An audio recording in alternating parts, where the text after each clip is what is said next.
Welcome back to the show, everybody. This is the Shankly Sessions, the Liverpool podcast we bring you as part of the upper tier. It's Monday morning, we're heading into work. It's another fresh morning here in the sunny southeast. Not so sunny, but clear skies and not wet, dry, thank God. But yeah, we're going to bring you a preview here. Champions League, change of scenery, up against Inter Milan tomorrow night, 8 o'clock I think it is, in that unbelievable stadium, the San Siro. The history we have in that stadium, the history between ourselves and both Milan clubs, there for everyone to see. No doubt going to be an incredible game, a really tough game for us at the moment. We're in a really bad place, and we're going to be talking about all that stuff as well as doing a preview for the game. Lot to talk about and stuff like that, and it's kind of like you hear the reaction at the weekend and stuff like that, and obviously the poor outcome of the Leeds game, you know, just adds to that as well. And obviously Mo Salah dropping the going nuclear, as they call it, going nuclear, didn't help the situation either, no doubt, and we will dissect that down as well. But folks, just to remind you as well, no show tonight with myself and Marky, no Monday mashup. Marky's Christmas hours are kicking in, so we're going to go Tuesday this week, so you'll see the show is up there for tomorrow night.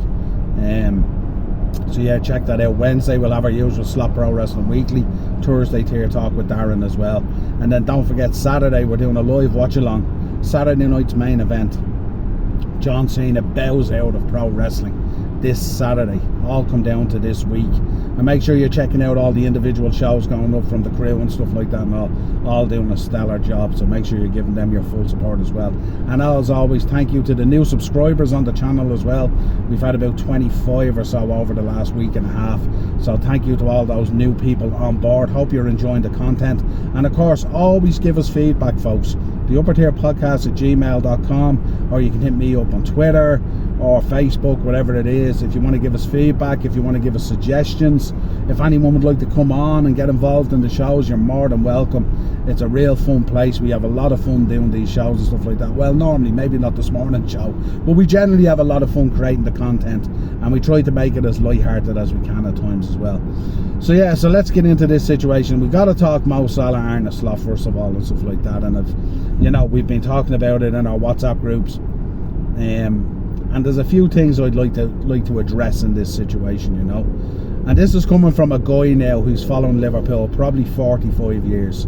I started following him around the age of 7 or 8, and I'm now 53. So I've seen a lot of good times, I've seen a lot of great times, I've seen a lot of bad times, I've seen a lot of tragic times, and I felt the whole wave of emotion from good to bad in my life following Liverpool Football Club, and it's been a huge part of my life.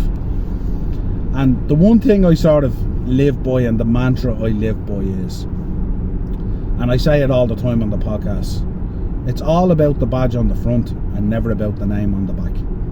And that doesn't matter who you are. It doesn't matter what legends it is, doesn't matter what it is. The consistent thing in your life as a football fan is your club. And your club will always be there for you, regardless of whether it's good times or bad times. You know, we've had some great times in recent times during the Jurgen Klopp era. We've also had some really bad times as well, because times when we should have won stuff that we didn't, times when we should have got over the line when we didn't. You know, that back and forth we had with Man City during that period with Jurgen Klopp and all, and you know, maybe we should have won a little bit more, and you know, the disappointment of Kiev against Real Madrid, you know, the disappointment of a number of semi-finals before Jurgen got over the line and stuff like that, and all the Sevilla games, and you know what I mean. So you talk about this thing, but the one thing that's consistent is that liver bird that sits right in front of your heart on your chest, and that's the most important thing. Because a lot of you guys might be young fans out there, and you might have been following Liverpool now 10 years, 15 years. Some of you might even only be following Liverpool since the Jurgen Klopp era, who knows? And you're so used to so much good and not so much bad and stuff like that, and it's difficult. But the one thing I always say to people is, don't attach yourself. While we support all these players and we love all these players, and there's no denying what Mo Salah has done for Liverpool, There's no denying what Stevie G did for Liverpool. There's no denying what Emlyn Hughes did for Liverpool. There's no denying what Kevin Keegan, Ian St John, all these legends, Kenny Dalglish, all of them, Robbie Fowler, Michael Owen, all these players. There's no denying what these players down through the years did for Liverpool Football Club. All legends in their own right. And I will support any player that puts that jersey on. Because when you put that jersey on, you become part of our family. And we support you and stuff like that. But the one thing I always say to people is, be very careful how you attach yourself to a player. Because more often than not, they don't generally end in a good way. They don't generally end in, you don't always get the romantic story. And that's the real problem then. And more often than not, players who you attach yourself with tend to leave the club and kind of leave a little kind of bitter, not so good taste at times, you know. There's only certain cohort of players that leave the club in a certain way. And that's why I say always be very careful. And now listen, I've had discussions with my son Ben. My son Ben is so emotional and so balls deep in Liverpool, it's unreal. And his room is like a shrine to Mo Salah. Mo Salah is his guy, absolutely his guy. And even Ben came in the other night after hearing what Mo said, and he says, what the hell is he at? What's he doing? You know what I mean? What's that all about and all, you know what I mean? And I did turn around and say to him, Ben, I've told you this before, it's so important to be really, really careful how hard you attach yourself to a player. And listen, we've seen it in the Jurgen Klopp era. If you think about it, the biggest criticism of the Jurgen Klopp era is that we would have won more silverware if Jurgen, you know, wasn't as attached to the players on a personal level, like they were friends, and he was able to sit back from that attachment and make footballing decisions that weren't so clouded. And that's the main criticism from the Jurgen era. I mean, if you look back on the Jurgen Klopp era, we should have won a lot more silverware than we did. And part of the reason we didn't was, you know, his loyalty. And loyalty's not a bad thing, but his loyalty to players at a time where he should have been making better, decisive football decisions. And here we are now, we find ourselves in one of those situations. We're at a crossroads now. Club is in a really bad spot at the moment, not financially, but in a really bad spot in terms of the football, in terms of what's going on the pitch, in terms of the outward message that's coming out of the club. You know, results are hard to come by. We're not playing really well. Players haven't gelled. You know, we haven't hit the ground running the way we thought we were going to hit the ground running. And it's going to take time to fix this up. And there's an issue has arose now, because obviously most people at this stage are beginning to turn, and they're beginning to believe that Arne isn't the man to turn it around. And look, we will be forever grateful to that man winning that league last year. You know, was huge, because it was so unexpected, and we got on this wave, and the league was pretty done by, like, even the end of January, February, we looked like no one was going to touch us. So we'll be forever grateful. But it just, this season, it hasn't worked out. And we did say in the background that there has to be stuff going on. And it has to be something more than, you know, rest in peace Forever 21, Diogo Jota, the sad tragedy and passing of that man. It has to be more than just that. We understand that players are grieving and stuff like that. But, you know, if you're a professional sportsman, you're a professional athlete, you should be able to take a situation like that and harness that and use that as motivation to drive you on to say, I'm going to show everyone in this league how much this guy meant to us this season, and we are going to deliver silverware in memory of that man. And you should be able to harness that to feel like every time you go out onto that pitch, the spirit of that man is on your shoulder, and every time you walk out on that pitch, you give 120%. And what happens is, we've looked a pale shadow of ourselves. We're getting beaten by teams that shouldn't go near us. And listen, we know the level of the Premier League has levelled up. We know that a lot of teams have bought a lot of really good players. We know that the level of coaching is massive in there at the moment, and that no match is a gimme at any given moment. But I think that needs to be put out there and stuff like that. But the issue with Salah and what he said, you know, and it's hard to comprehend it as well, and it's obviously hard for him as well, And I wonder what he meant by other stuff as well when he was talking about like beyond slotting his coaching team. Was he talking about Richard Hughes? Was he talking about Michael Edwards? Was he talking about like where did the club let him down? He said the club had let him down, that promises had been made and various things like that and all. I'd love to know what he's talking about, because quite frankly it just seems weird to me, because he's literally played nearly every game bar the games he's been dropped. He got his big deal, 400 grand a week or whatever it is.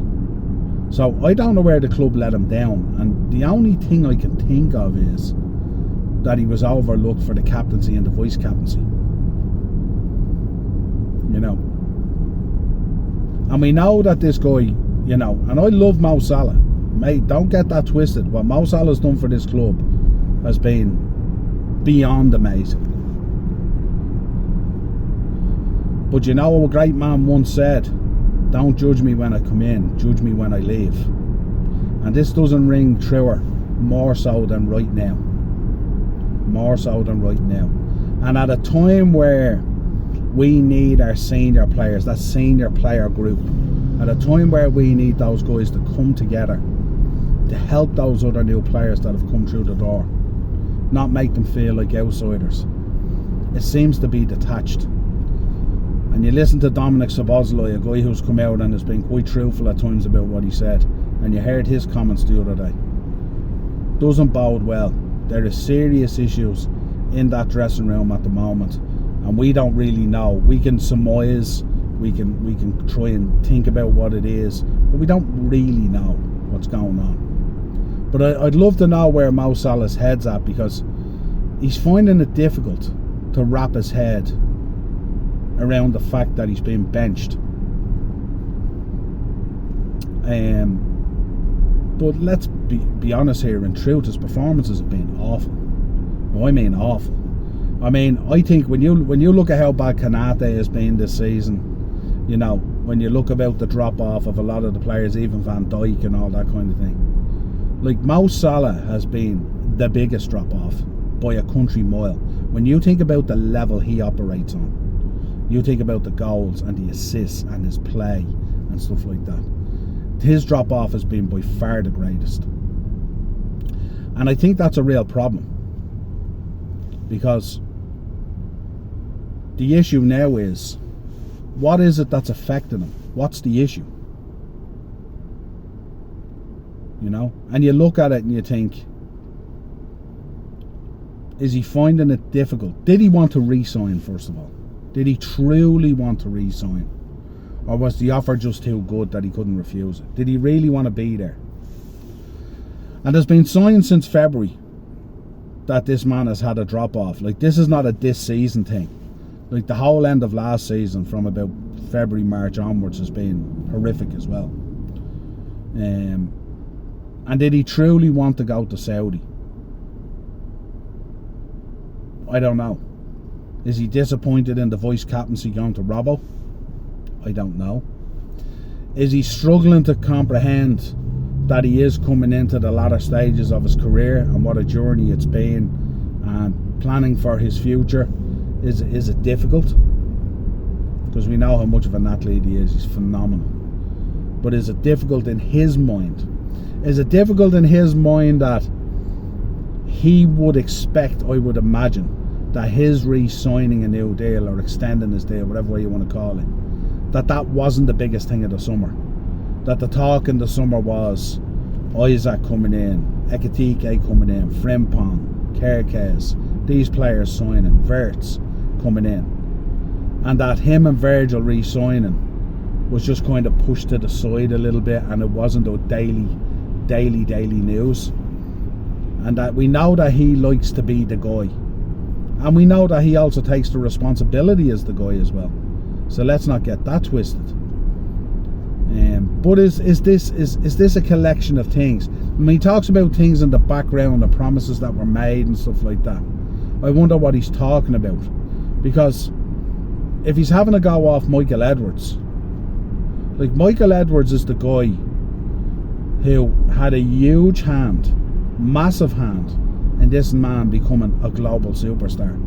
Because it was Michael Edwards who pushed for this guy to come in at a time where Jurgen Klopp didn't want him. We know all the story, we know the background. And I often wonder sometimes, and I've said it before, and I do believe behind the wholesomeness of Mo Salah's smile and the outward trajectory of the person he wants to project himself as, in behind that, there's that killer instinct of a guy there. We know it. Because if that wasn't there, and if he was just this wholesome guy, he wouldn't perform as well as he does on the pitch. But let's not get it twisted. There's a guy there as well who will absolutely go ballistic when he wants to in his own way, form and fashion. And we've seen it with the Mane situation. We've seen it towards the end of Jurgen Klopp's era. If I speak, there will be fire. We don't forget, you know. And now we've seen it with Arne Slot. And if you take it in account with Arne Slot, and let's not get this twisted here. This is not a stick up for Arne Slot. This is not an Arne Slot versus Mo Salah. But last year, Arne Slot and Mo Salah were like that. The amount of interviews, you've seen the interviews even in the summer that Mo Salah did, talking about the unbelievable job that Arne Slot did in tweaking things and how it helped his game and how Arne Slot was pivotal to his success last season and all that. And here we are 3-4 months later, and all of a sudden there's no relationship. All of a sudden there's no talk. And what is that? And it's interesting as well that this has coincided with Mo Salah's form on the pitch being abysmal and borderline disgraceful for a man of his talent. I mean, he's literally acted like a trampoline for balls all season. And he literally can't put anything together. Very, very little. And has looked so poor. And then you're trying to comprehend like why he can't understand why he's on the bench. And yes, we can turn around and we can talk about other players. Yes, we can turn around and go, well, why isn't Kanate getting dropped? Why isn't this getting dropped? That has absolutely nothing to do with Mo Salah's situation. Absolutely nothing to do, because all these decisions that are made by coaches and by management staff are made in an individual environment to the betterment of the team. Now, if we're led to believe that he's the guy that they're trying to pin the problems on, then that's a very different conversation. But I don't think that's the case. While I look and I see that Mo Salah's drop-off has had a huge impact, that like his goals and assists are pivotal to what we do. I mean, literally we won the league last season because of this. So, but at no point, like, Mo Salah has been a topic of conversation because of his drop-off and form and stuff like that. But I don't think single-handedly anyone with any kind of football knowledge or football brain, or who's a Liverpool fan and watch these matches week in, week out, would solely lay the blame at Mo Salah. I mean, Kanate's been abysmal, Van Dijk's been abysmal, McAllister's been abysmal. Like, they've all had a drop-off. This is not just a Mo Salah thing. And I just think, while he's reacting in the way that he is, I think he's dealing more in terms of emotion than he is in terms of fact. And while he should be focusing more on how he can improve and get better and push the team forward, being a senior player, rather than sitting down and spitting the dummy out. You know, like, this is a guy who's paid 400 bags a week to be the guy. And he's basically been the hide and seek champion. And let's be honest, and Carragher has said it as well, Mo Salah only speaks when he wants to put a message across. But where's Mo Salah when we need him to speak? When they're rolling out Curtis Jones, when they're rolling out Florian Wirtz, when they're rolling out different players to take the heat when things aren't going so well. Mo Salah's the guy who's missing. And I don't want to disrespect the guy. That guy is a legend in our club. That guy probably deserves a statue outside the ground. But this next couple of weeks is going to be pivotal. And this club, I said it on X the other day, this club needs to act in a decisive way and needs to decide what the hell they want to do. They cannot sit back and let things fester. And we're hitting on it'll be interesting to see on the plane today heading to Milan. It'll be interesting to see, because the club are not happy with what Mo Salah came out about. You see him at the press conference, the presser guy with the yellow lanyard. He was like fucking in shock at what he was having to deal with. The club aren't too happy at all, and they want to have a meeting, and apparently there's going to be some sort of a punishment for Mo Salah for speaking out the way he did. My guess is, if I look from the outside in and the way it has kind of festered and evolved over the last couple of days, I would get the feeling potentially that Mo Salah has potentially probably played his last match for Liverpool.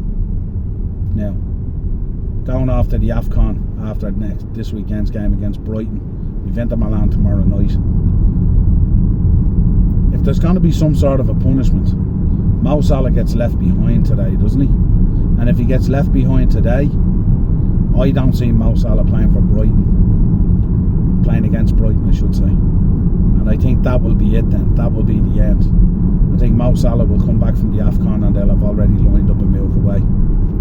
And that really, truly is a very, very sad ending to a legend of our club. But I think all parties have had a part to play in this. And I think that's the sad thing.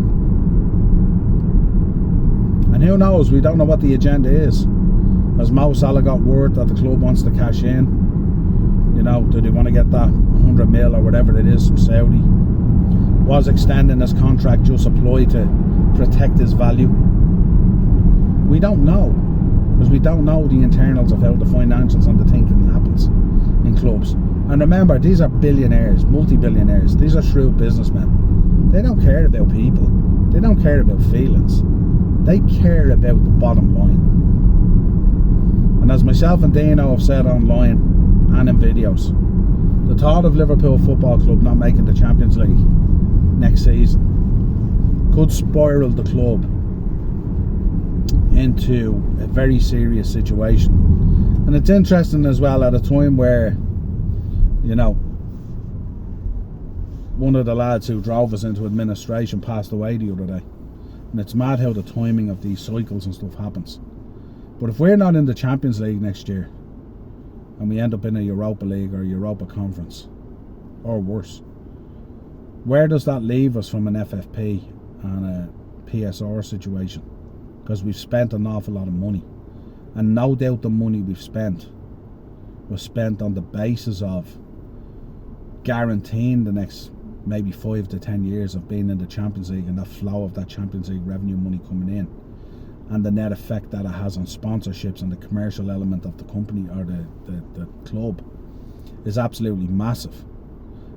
That deal with Adidas, I'm sure, hinges heavily on being participation in the Champions League.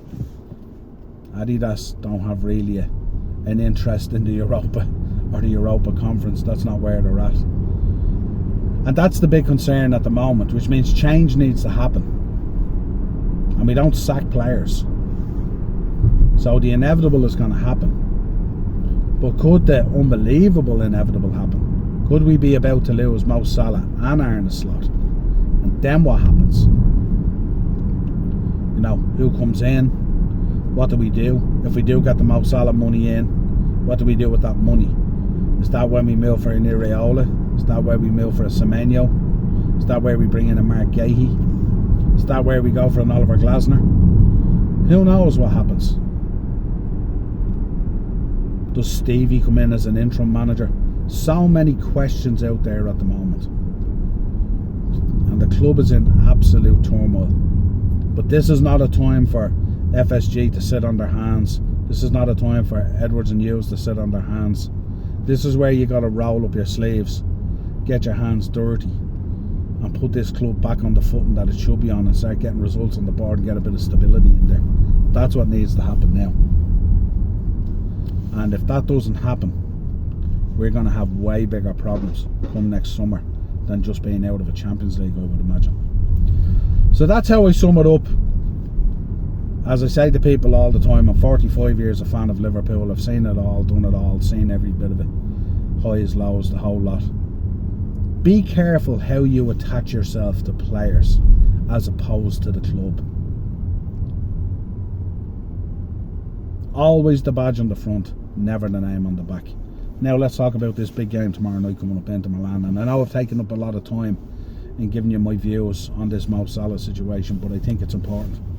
I think it's important that you you understand how these things manifest, and you understand how, you know, the different reactions that you see in the fan base, and like none of them are wrong. You know, it's like when people give opinions to us about pro wrestling, they're not necessarily wrong, they're just your opinion. You know what I mean? And it's the same in this situation here. You know, if you're a much younger fan, you're gonna you know, latch onto everything Mo Salah says. You're gonna hammer the club over it and all that kind of stuff. You're gonna take a different viewpoint, and that's okay, because if that's what your fandom has been, and that's what it is, and you don't think that the betterment of the club is what's most important, then that's okay, because that's your opinion. I'm not going to change your opinion. But ultimately, because I've seen time and time again, you know, we've seen it with Suarez, we've seen it with Stevie. We all know the history and the background to Stevie and the move to Chelsea. We all know what happened. You know, we've seen it with Michael Owen. We've seen the issues and the issues with Michael Owen when he went to Man United, and the stories that are out there. We've seen it with Steve McManaman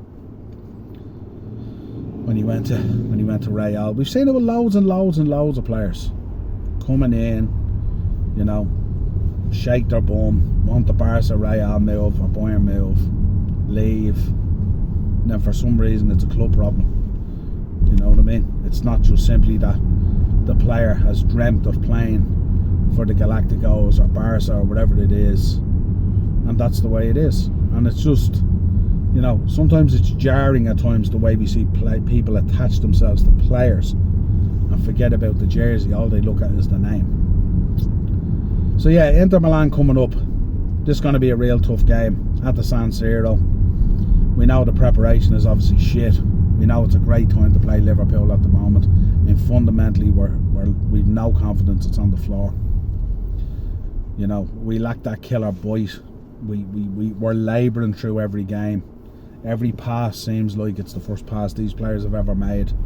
These players look like they're 11 players that came together for a soccer aid match or something like that, like they've never played together. We've got a combination of new players, young players, and senior players not singing off the same hymn sheet. We've got a lot of finger wagging and a lot of finger pointing, a lot of blame getting apportioned, especially from players who aren't exactly performing themselves and are in no position to be pointing the finger. I mean, let's be honest, if you're a player at Liverpool at the moment, the only person you're taking a finger pointing off is Dominic Szoboszlai, because he's been the only consistent factor in that team this season. Everyone else, there's been huge questions over. So how do we think this game is going to go? This is going to be tough.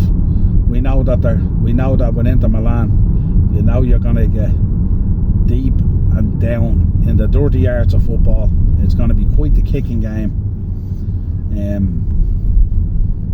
The Milan fan base is going to be in full voice when Liverpool comes into town.